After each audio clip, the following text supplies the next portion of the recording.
Welcome back to day 9 of 100 days of Power BI. Today is day 9 of 100 days of Power BI and I'm super excited. So on this live stream, basically the goal and objective is to learn and master Power BI over the next 100 days. So if you've missed previous live stream or this is your first time on the channel, I encourage you to watch previous live stream, which is day 1 to day 8, catch up on the lessons so you can follow along on today's day 9.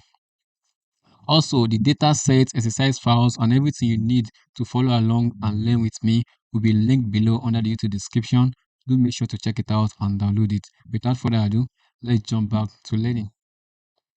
One of the most important things which dashboard designers overlook is to invoke emotional response from the audience. Let's see how this can be done. Remember this chart from a previous video? What kind of emotional response does it evoke from you? Probably not a strong one. Let's fix that with some context. Suppose this chart shows the bore depth on machinery drilled by a press. We drilled to a tolerance, drilled too far, and we damaged the product, costing a lot of money in the process.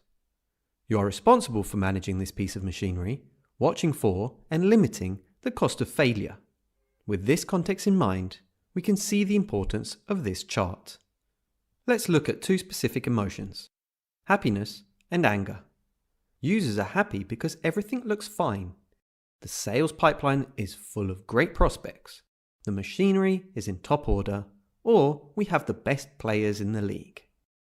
Users are angry because something has gone wrong, which is obvious from the dashboard.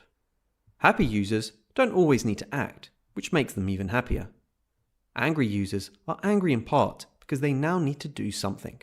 The worst case scenario is if a person has zero emotional response from a dashboard. That's a sign that the dashboard is not relevant to the user. Since emotions build a sense of engagement, you want to avoid this.